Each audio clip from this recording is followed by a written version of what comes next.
जीतूभाई हाथ में जो एकदम स्टैंडर्ड क्वालिटी की carry actually Jitubhai golden carry आके जाता ज अलग है कि भाई एक जो नहीं वो नहीं एक मित्र एक દિવસ વચ્ચે તમે મેસેજ મોકલા માંથી ઘણા મિત્રોએ મને ફોન પણ કર્યો 35 થી 40 દિવસ પછી તૈયાર થાય એક મારી એની કેરી હારી ગોલ્ડન બતાવું તને નેચરલ બતાવી કે ભાઈ બેગ લગાવે ને પછી આ રીતના થાય ઘણા મિત્રોને ખબર નહીં મળે કે કદાચ એની આ કલમ જ આ ટાઈપ બે એવું નથી બધું ખરાબ બધું વસ્તુ હોય એના પર જઈને નહીં પડે એટલે કેરી એકદમ સારી રહે લોકો માહિતી પૂછે કે ક્યારે પાણી આપવાનું ક્યારે ખાતર આપવાનું અત્યારે વાડીમાં મિતેશભાઈ જ્યારે આવતા હતા ને ત્યારે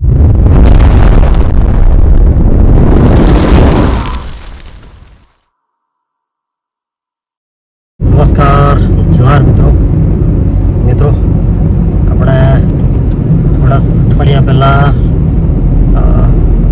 જીતુભાઈની વાડીમાં જઈને એમનો વિડીયો બનાવ્યો હતો તો આજે ફરી પાછા જીતુભાઈના ઘરે જતા છે અને આ વખતે હું મારા માટે કેરી લેવા જતો છું કારણ કે મારી પાસે લંગડો છે નહીં અને જીતુભાઈ પાસે લંગડો છે એટલે થોડી ચાખી લઈએ કેરી એટલે પછી આખું વર્ષ આપણને કેરી ખાવા નહીં મળે એટલે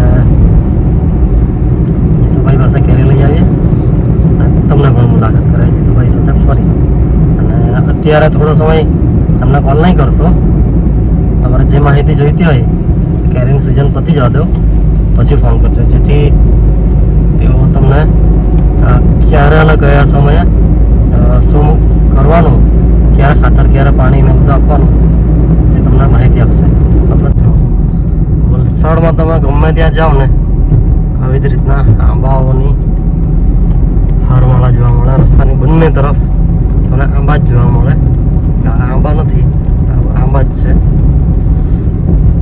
એટલે વલસાડને કેરીનું હબ કહેવાય રાજધાની કહું પાટનગર કહેવું આખા દેશમાં અને વિદેશમાં પણ અહીંયાથી કેરી જતી હોય છે આ તરફ જમણી સાઈડ ચીકુ છે આંબા છે ચીકુ છે જમણી સાઈડ લેજો કેટલા સરસ મોટા મોટા હાફૂસના ઝાડ છે વલસાડી હાફૂસ મિત્રો જીતુભાઈ તા આવી ગયા છે અને કેરીનું જ કામકાજ ચાલતું છે એક વસ્તુ બતાવું તમને આ તમાલપત્રનું પાન છે જુઓ સરસ મજાના પાન છે જોઈ શકો છો તમે મોટા મોટા પાન છે જોઈ શકો છો મોટું ઝાડ છે ના આપણે જે વઘારમાં નાખીએ પનીરમાં ને બધા શાક નાખીએ ને ચણા મસાલામાં તે આવ્યા છે તો જીતુભાઈની ઘર પાસેની વાડી છે ઝાડ કેટલા તંદુરસ્ત એકદમ પેલા શું કહે એમ ખીલી ઉઠાય ને એ રીતનું લાગે જો એકદમ તાજા લાગે જો એમની માવજો તો જોરદાર એટલે આ લગભગ હાફૂસ છે ખબર મસ્ત મોટી મોટી કેરી છે હાફૂસ જ છે જો મિત્રો હાફૂસ છે બધી હાફૂસ જ છે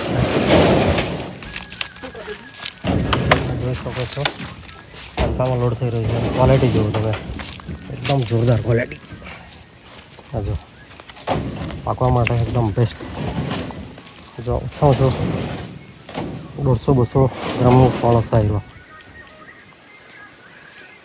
500 ગ્રામ પણ હશે જો મિત્રો આ જીતુભાઈની આ જે લંગડો છે જો રાજાપુરી જેવી મોટી મોટી છે જીતુભાઈ તમે કેટલી કીધી કેટલા ગ્રામની 500 ગ્રામ ઉપર સુધી નિશાની 500 ની 600 ને 600 ગ્રામ ને 0.20 કેવું કઈ છે ઓકે 600 વિચારો અને મિત્રો વધારે હાઈ સ્કોર 600 ગ્રામની 600 ગ્રામ પ્લસની કેરી એટલી તો રાજાપુરી હોની હોય નહીં એટલે રાજાપુરી હોય અમુક હા પણ આજે શું કહે ને લંગડો પહેલી વાર આટલું સાંભળ્યું હા હું લાઈવ જોતો છું અહીંયા જૂતા આ તો જૂતા થોડી નાની લાગે પેલી પરિપક્વ થયેલી છે અમુક હારી હારી કરી લીધી મતલબ સારી સારી બીજી બાકી છે અબુસમાં બી મિત્રો શોખ પડી છે જબરદસ્ત પાકેલી છે. જો આ પણ જો સાઈઝ જુઓ તમે, જબરજસ્ત છે. આફૂસની છે, મસ્ત મોટી મોટી છે. મિત્રો આ બેગવાળી કેરી છે, એની રંગત જુઓ, કલર જુઓ, એકદમ પરિપક્વ. બસ આ લગભગ 3 થી 4 દિવસમાં જે પરિપક્વ પાકી જાય છે ને, આ તો એકદમ રેડી છે. જો છે દવાઈ પણ છે. हाँ हम दोनों 400 ग्राम का हम बन जाए હોય જ ને, 300-400 ગ્રામની જે થઈ જાય. મસ્ત મસ્ત એકદમ સ્ટાન્ડર્ડ ક્વોલિટીની. તો બેગમાં એ કરો ને, બેગ લગાવો તો આવી ક્વોલિટી મળે તમને. ભાવનો કેવો ગ્રાય? ભાવનો કેવો ગ્રાય? भाव हारो रे જીતુભાઈના હાથમાં જો એકદમ સ્ટાન્ડર્ડ ક્વોલિટીની કેરી. અને આ કેરી તો મેં તમને કશે જોવા જ નહીં મળે, એકદમ ગોલ્ડન કેરી કહેવાય. એકચ્યુઅલી જીતુભાઈ આ ગોલ્ડન કેરી આ કંઈ જાત જ અલગ છે કે ભાઈ કંઈક જેવું? ને એવું નહીં, એક મિત્રએ એક દિવસ વચ્ચે તમે મેસેજ મોકલા, માંથી ઘણા મિત્રોએ મને ફોન પણ કર્યો. હા એકચ્યુઅલી ગોલ્ડન કેવું છે, તો ગોલ્ડન એકચ્યુઅલી શું છે, બેગ લગાવવામાં આવે. બેગ લગાવ્યા પછી સમજવાનું કે આપણે 35 થી 40 દિવસ પછી તૈયાર થાય. એક માં આ રીતના એની કેરી હારી ગોલ્ડન. હવે એક મિત્રોએ કહ્યું કે જીતુભાઈ એની ડાળીઓ મને આપો. તો ભાઈ મેં કહ્યું કે એવું નહીં મળે. મેં કહ્યું કે તું વિડીયો કોલિંગ પર, મેં મેં તમને બતાવું. એને નેચરલ બતાવ્યું કે ભાઈ આ બેગ લગાવે ને પછી આ રીતના તૈયાર થાય. ઘણા મિત્રોને ખબર નહીં મળે કે કદાચ એની આ કલમ જ આ ટાઈપ બે એવું નથી, બેગ લગાવ્યા પછી તૈયાર થાય ને. એટલે બેગ લગાવે તો આના ઉપર કંઈ પેલું કીડી કે ભાઈ મચ્છર કે આમાં ફળ માખીને બધું નહીં લાગે? હા, ફળ માખીમાં નહીં લાગે ને મધ્યની અસર મધ્યાને બી અસર થાય ને. જે જેમ કે કલંબા સિઝન કરીએ પછી એને બાકી એવું કે મોરના કરજણ એને કહેવાય, જે બધું ખરાબ બધું વસ્તુ હોય એના પર જાય ને નહીં પડે, એટલે કેરી એકદમ સારી રહે. ખાવામાં મેં સમજતા સુધી જે પેલી બાકી કેરી છે ને તે કેરી બંને સેમ જ જેવી રહે. સ્વાદમાં મેં સમજતા સુધી બહુ કાંઈ ફરક નહીં, પણ એટલું ખરું કે આમાં ફળમાખીની પહેલા કીડા પડી જવાનો કોઈ ચાન્સ નહીં મળે. બીજું કે સારી રહે એની ક્વોલિટી. બરાબર. ને પકવવામાં પણ પહેલેથી જ એમાં ગરમી રહી બેગની, એટલે સારી પાકે. પણ એને બી તૈયાર તો થવા જ દેવા પડે, પાક તો જ સારું મળે. બીજું એક માહિતી આપી દઉં કે જેમ કે ખેડૂતના સારો ભાવ મળે ને, ઉપર જે રિટેલમાં વેચે સારો ભાવ મળે બધાને. ખેડૂતેથી શરૂઆત થાય તો છેલ્લા જે ગ્રાહક ખાય ને ત્યાં સુધી બધાને સારી કેરી મળે. ને આજ બેગના માધ્યમથી ઘણા એવા વેપારી કહો, ખેડૂત કહો, બધાને સારો ભાવ મળે. એક બીજી માહિતી આપી દઉં, જેમ કે મિતેશભાઈ ખરાબ કરી છે આજે. આવા ઘણા ખેડૂત મિત્રો છે ને લગાવી દે. મારે કહેતે બહુ ઓછી છે મારા પ્રોબ્લેમ, પણ આમાં શું છે કે જ્યારે તમે બેગ લગાવો ત્યારે હંમેશા ધ્યાન રાખો. કેરી એકદમ છેલ્લી જ્યારે હોય ને ત્યારે એને સફાઈ કરી દો ઉપરથી, પછી લગાવો. ને તો બેગ લગાવો પછી ક્વોલિટી ભલે નહીં આવે, પણ આ રીતના થઈ રહી છે. આ વર્ષે ઘણા ખેડૂત મિત્રો મારે ત્યાં કેરી મેં ઓછી હતી ને મેં મંગાવી, પણ તેને તો આ કેરી આવી મને જોવા મળી. બરાબર. તેને તો શું થાય કે આપણે 35 દિવસ રાખ્યા પછી બી એના સારા ભાવ મળે.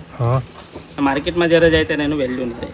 એટલે આ ભૂલ કોઈએ પણ કરવાની છે. બીજું મિતેશભાઈ કહ્યું કે ખાતર માટે તો ખાતર માહિતી આપે. એટલે લોકો માહિતી પૂછે કે ક્યારે પાણી આપવાનું, ક્યારે ખાતર આપવાનું. ત્યારે વાડીમાં મિતેશભાઈ જ્યારે આવતા ને ત્યારે મેં વાડીમાં ખાતર લખવા માટે જ ગયેલો હતો. ત્યાં ખાતર લખવાનું ચાલુ જ હતું. તો ખાસ તો આજે તારીખ મિતેશભાઈ લગભગ 27 ને 27 તારીખ થયું. ઘણા ખેડૂત મિત્રોએ ફોન કરીને મારા પાસે ડિટેલને લગભગ ટ્રીટમેન્ટ અડધી પૂરી પણ કરી દીધી છે. ત્યારે કાલે ઠાકોરભાઈ પણ આવેલા હતા, બીજા બી આજુબાજુમાં ખેડૂત મિત્રો ઘણા હતા. એમણે મારા પાસે ફોન કરીને બધી ડિટેલ લઈ લીધી. અત્યારે તમારે એક જ કામ કરવાનું છે, પહેલાં તો ખાતર એને આપી દો. ખાતર આપ્યા પછીથી છે ને ઓછામાં ઓછું એને 3 પાણી વરસાદ પહેલાં 3 પાણી આપી દો. ને વરસાદ હવે સમજો કે 15 જૂને કે 15 જૂન આસપાસ આપણે કદાચ ચોમાસું શરૂઆત થઈ જાય. તમારે શું કરવાનું છે કે 15 જૂન પહેલાં એક બ્લુ કોપર, એક યર્ડની દવા, એક ડેગાની દવા ને બ્લુ કોપર, આ 3 વસ્તુ લઈને તમારે છે ને કલમનો છંટકાવ કરી દેવાનો છે અત્યારે જ. 3 કલમમાં મતલબ જ અત્યારે પાણી તમે ધારો કે ખાતર પાણી તમે થોડા દિવસમાં 4-5 દિવસમાં કરી દીધું, પાણી આપી દીધું. પાણી આપ્યા પછી થોડો સમય એને રહેવા દેવાનું, કેમ કે એની પીલાવણી તો જલ્દી સ્પીડ પકડે. આ પીલાવણી બચાવવા માટે જે કઈ અત્યારે કેરી પડી ગયા પછી જે કઈ જીવત ઉપર હશે બધી નીકળી જશે. બરાબર. ઓર્ગેનિક કરતા એના માટે કોઈ વાંધો નહીં. ઓર્ગેનિક કરતા એને પણ ખાસ વસ્તુ ધ્યાન રાખવાનું કે એને પાણી તો ખાસ આપવાનું છે. ઓર્ગેનિક ખાતર હમણાં આપી દેવાનું છે. ઓર્ગેનિક ને દવામાં કદાચ તમે ઉપયોગ કઈ કરતા હોય તમે જો તો કરી શકે, પણ ઓર્ગેનિક કરતા હોય તેના તો ફરજિયાત હમણે છાણિયું ખાતર નાખવાનું કે તમે કોઈ પણ જે બી લાગતા હોય તો ઓર્ગેનિક માટે બહુ બેસ્ટ. અને બાકી જે ખેડૂત મિત્રો ઓર્ગેનિક કરતા એને પાણી આપી દેવાનું છે. ઓછામાં ઓછા 2 પાણી થઈ ગયા પછી ત્રીજા પાણીએ તમારે ફરજિયાત દવા છાંટી દેવાની છે. ડેગા ને યળની ને બ્લુ કોપર. બ્લુ કોપર છાંટે તો અલગથી પણ તમે છાંટી શકો અથવા તો ડેગા યરની પહેલાં છાંટી દો. બ્લુ કોપર કેવું કરવાનું છે, દાળ આ જે થોડ છે ને આર્યો એને ગોળ ફરતે એને છંટકાવ કરવાનો છે, એક જ સાઈડે નહીં. બરાબર. આ બંને સાઈડ બ્લુ કોપરનું આખી ડાળીઓ ઉપર સુધી જે ગયેલી અને બધી ડાળીઓ ભીનાવાની છે. આ બ્લુ કોપરનું બહુ મહત્વ છે. મેં સમજુ ત્યાંથી વલસાડ જિલ્લામાં કે ગુજરાતમાં ઘણી જગ્યાએ છે ને આ બ્લુ કોપરનો કોઈ ઉપયોગ બહુ ઓછા ખેડૂત કરે. અને 2 વખત તમે ઉપયોગ કરે તો બહુ જ સારું. પહેલાં તો અત્યારે, પછી વરસાદ ગયા પછી. બરાબર. એનું રિઝલ્ટ તમને લગભગ ઓછામાં ઓછા 2 વર્ષ પછી જોવા મળે, તરત નહીં મળે.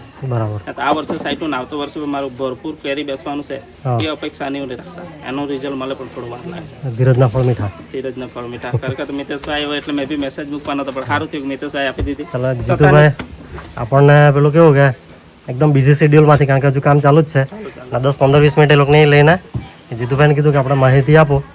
ને આગળ બી મિતેશભાઈ મેસેજ મૂકવા બહુ ખેડૂત મિત્રોનો ફોન આવ્યો. ખરેખર ખૂબ ખૂબ આભાર. એ લોકોનો રિસ્પોન્સ સારો છે. સારું. તમારી માહિતી જે લોકોના નોલેજ છે ને તે લોકો પણ લખ્યું કે જીતુભાઈ જે ટ્રીટમેન્ટ કરે તે બરાબર જ છે એમ કીધું.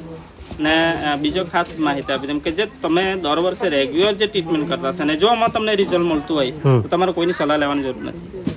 આ સલાહ કોણે લેવાની છે? જેને ટ્રીટમેન્ટ કરતા છે એમાં રિઝલ્ટ નથી મળતું એની જ બીજાની સલાહ લેવાની જરૂર છે. જે રેગ્યુલર ટ્રીટમેન્ટ કરતા છે, રેગ્યુલર એમાં જાણતા છે, રેગ્યુલર એમાં સારો પાક આવતા છે, એને કોઈ ફાજલ પિક્ચરમાં કેથે પડવાની જરૂર નહીં મળે.